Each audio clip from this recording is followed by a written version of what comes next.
Good evening. This is Jennifer Signieri, and this is Workers' Comp Talk. This is Johnson and Groniger's live Facebook format and episode born out of our love for empowering workers during the workers' compensation process. And again, my name is Jennifer Signieri. I'm a board-certified workers' compensation specialist, certified by the North Carolina State Bar. And I'm live. I'm answering your questions. I'm live. I'm not a cat. So hit me with your best shot in terms of your questions. So Workers' Comp Talk is always the same format. We cover an area of workers' compensation law. We will take some questions. You're welcome to put those questions in the comments. I'll say hi. And I'll answer them live. And if you can't make it to today's episode and you have a question that you want to put in afterwards, we'll answer them then too. What I'm going to talk about today is legal information. If it's something that you want to talk about in depth, or if you have a specific claim and you have some more questions, you're always welcome to give us a call. I'll put up our information. We are happy to speak with folks by telephone or contacting us on our website. We do offer free consultations and are happy to do that. So today's episode, number 8, and we'll be talking about what is a covered accident under the Workers' Compensation Act. And, you know, it may not be what you think.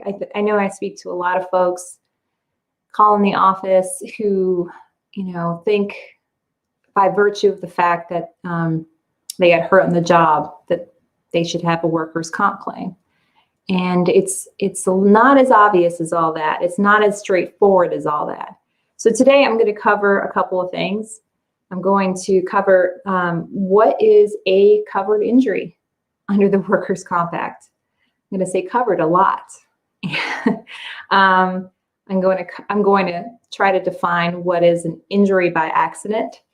That's a term of art, a legal term. It's really not supposed to be, you know, this annoying legal jargon that we use all the time, but we do. And then I'm going to cover what is a specific traumatic incident, because that, of course, is also a legal term. And then I'm going to wrap it up with a tip of the week. So let's begin with probably maybe the most straightforward question, which is, what's a covered injury? Okay, so the major point to remember, or sort of like the overlying things to remember first, are that a covered injury has to occur on the job. And that sounds maybe obvious, but there are lots of cases where that was an issue, like where someone goes for a break, they go to the bathroom, they go to get lunch, or they are a few minutes before they get, you know, clock into work and they're right outside the door, or they're in the parking lot, or they just clocked out of work. Did that happen on the job? Did it happen on the job if you were hurt during any of those periods of time? By the way, those are all covered. But that's the question. That's kind of like this basic question. It's got to happen on the job. And, you know, there are other instances where maybe you think it would be straightforward that it would be covered, like, you know, a salesman who goes out of work, or anybody who goes out of work, it's part of their job. Well, you would think that the whole time that they're gone, if they get hurt on the job, that's covered under the Workers' Comp Act. That's a covered injury under the Workers' Comp Act. But what if they've done what they were supposed to be doing on that trip, and then they go to use the pool at the hotel, and then they get hurt? Well, is that covered? It's not. There's actually cases on that. So it has to happen on the job, and it's really not as straightforward as you think. For the majority of us, it will be straightforward, but that's kind of like the basic question. Did it happen on the job? The second question is, did it happen because of the job? Again, it seems maybe straightforward, but I'll give you an example. You know, and the question again is there a connection between the injury and the job. So for instance, if somebody is a store clerk and they're working and their ex-girlfriend or ex-boyfriend assaults them on the job. Well, did that happen on the job? The law would say no. There's no connection between the job and the assault. It was a personal connection, right? The worker had a personal connection with the person that assaulted them, but it didn't happen because of the job. But on the other end of the spectrum, let's say you're a bank teller at a bank and you're assaulted by a patron or by somebody who's trying to rob the bank. Well, that is a covered, accident. It's a covered accident because you were, in the bank because of the job. You would never have been in the bank if you had not been a bank teller. So it has to happen because of the job. Another basic point is the injury has to be linked by a doctor to the accident. So, for instance, if the accident on the job, happens, but a doctor says that, well, the injury you had was going to happen anyway. Well, then there's not a link between the injury and the accident. So you need, the very basics of covered accident is you need, or an injury is that you need for it to happen on the job, because of the job, and you need a doctor linking the injury to the accident.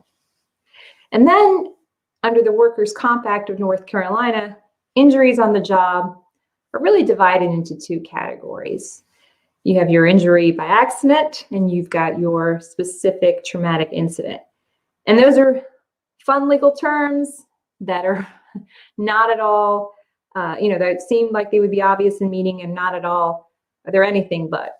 Anyway, so covered injuries can also be occupational diseases. I want to say that briefly, but we're not going to talk about that in today's episode because they can be so complicated. And because the majority of accidents, the majority of covered injuries are going to be injuries by accident or specific traumatic incidences. So what you need to know in terms of the very basics are that injuries by accident will cover just about any injury, but specific traumatic incidents are specific to back injuries. And it is actually important to know that because a specific traumatic incident is going to be a little bit of an easier standard to prove. And I'll talk about that a little bit in a second. So first, what is an injury by accident? So a worker can't just say, I'm hurt on the job. Well, I had an injury. I was working when I had it. And that's it. The law says the fact of an injury on the job is just not going to be enough. The accident and the injury they have to be separate, and there must be an accident. So, an obvious injury by accident would be, for instance, where somebody slips and falls. I think a lot of people recognize that that's going to be an obvious injury by accident, something that happened at work and you have an injury. The slip and the fall is the accident. It's not the fact that you had the injury. So if that makes any sense, you're not just by virtue of the injury doesn't make it so that you have a covered injury. It's the slip that's the accident. And the accident doesn't have to be big. It can be something small as long as it's, unusual and unexpected for the job. So the example I like to use is, for instance, where somebody is a package handler and they're going to get a package and put it on the shelf. And as they do that, they feel a pull on their left shoulder. And they've put packages on this shelf hundreds of times before. And, it wasn't until this one instance that they felt this pull on their shoulder, and then they have to have surgery. Well, that is not an injury, a covered injury by accident. There wasn't an accident. There wasn't anything unusual about the person, the package handler, putting the package on the shelf. But if we take the same example and the package handler is taking the package, putting it on the shelf, and the package gets caught on something on the shelf, and then they feel an injury. They feel a burn in their arm because, you know, maybe they were pushing on it and that's when they hurt their shoulder. Well, that is a covered accident. It is the fact that the package got caught on something that is the covered injury by accident. That is separate from the injury, and that is unusual. That isn't something that they have experienced hundreds of times, on the job. So the details will matter in figuring whether a worker has a covered injury by accident. A not so common example, or two common examples of covered injuries by accidents, are where, for instance, somebody starts to do new job duties. Maybe it's the first day that they're asked to start working in a given area. And, after half an hour of doing it, they get hurt. Well, because it's not something that was, a usual part of their job, that might be a covered accident, a covered injury by accident. Or let's say someone is used to lifting 20 pounds on the job all the time, and then one day they've got to lift 100 pounds, and then they get hurt. Well, that is a covered injury by accident. The lifting of heavier items than you ordinarily would have to many times before, or just part of your regular job, that extra lifting, that's the covered injury. That's the injury by accident. And just to make it a little bit more complicated, let's say the person who had new job duties does them for 3 months. Or let's say the person who now has to lift 100 pounds keeps lifting and does that for 3 months.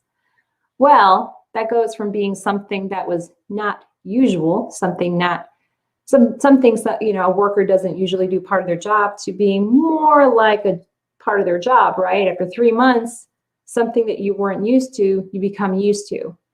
And then that becomes part of your job, and then it's not a covered injury by accident.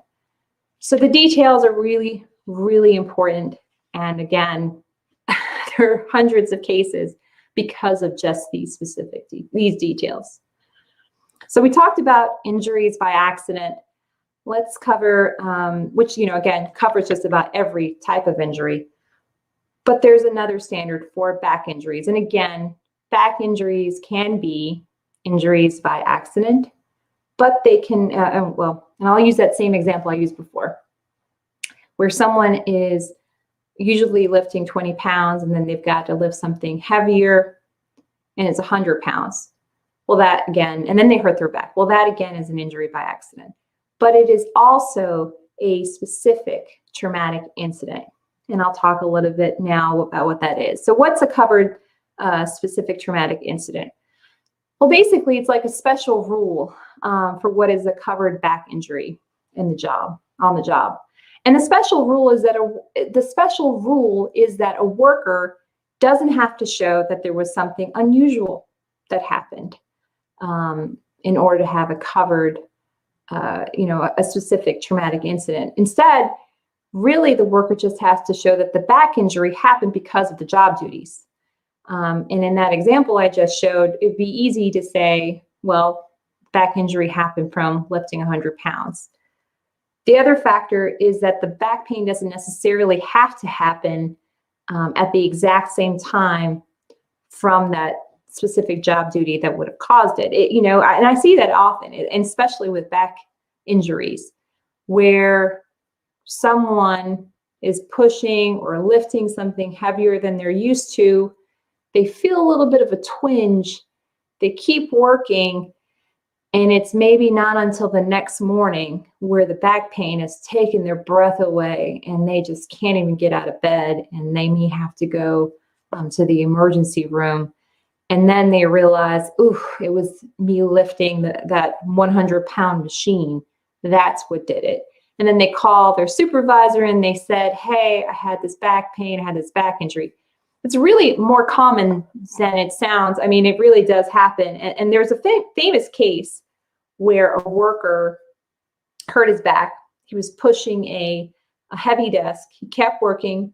And again, it wasn't until the next day that he reported his back injury to his supervisor. And even when months later, when the supervisor and the worker couldn't even remember the exact date when he was pushing the heavy desk, there was, it was held to be covered under the Workers' Comp Act as a specific traumatic incident. So, and I'll say it again, that, a specific traumatic incident might sound like a low standard, but there are still other parts that, of a covered injury that have to be met. And that, again, that's that the injury happened on the job because of the job, and a doctor links the back condition to the job duties. And again, you have sometimes that can be challenging where most of us, have degenerative disc disease, really at just about any time, past our 30s, we're going to have it. And it's hard to distinguish whether or not the degenerative disc disease, for doctors anyway, are going to be able to pinpoint, the symptoms that we have is not related to that or to the specific lifting incident. So the details will really, really matter. And that kind of gets into the tip of the week. So, we've talked about these details, and you can make the process a little bit easier by, as soon as you realize you've been hurt, take an inventory of exactly what you were doing. Write down exactly what happened that caused you to get hurt. The details will matter, like who was there, were there witnesses, was there something unusual about the machine or what you were doing that had never happened before. That'll be really important. If you don't realize how bad off you are, if your injury isn't obvious to you until, say, the next day because it's a back injury, make sure that you report it to your supervisor as soon as possible. I think it goes without saying, whenever you're hurt, report it to your supervisor as soon as possible. But with back injuries, where sometimes people don't realize how bad off they are, make sure you report it to your supervisor as soon as possible. And make sure that if you do that, if there's an email or a text that can, support or back up when you told your supervisor about the injury, that'll be really helpful. Because usually when you tell your supervisor, they're going to go ahead and they're going to file a claim with a workers' comp insurance carrier, or HR will do that. So make sure that you get all those details right away. The farther in time you go between when you're hurt and when you actually report it, the harder it will be to make the argument that your symptoms or your injury is related to whatever happened on the job. So keep a little diary of that and get some proof. So that's all for today on today's episode. Again, this is Jennifer Signieri with Johnson & Groniger. I'll see you next time. Bring your questions and have a good night.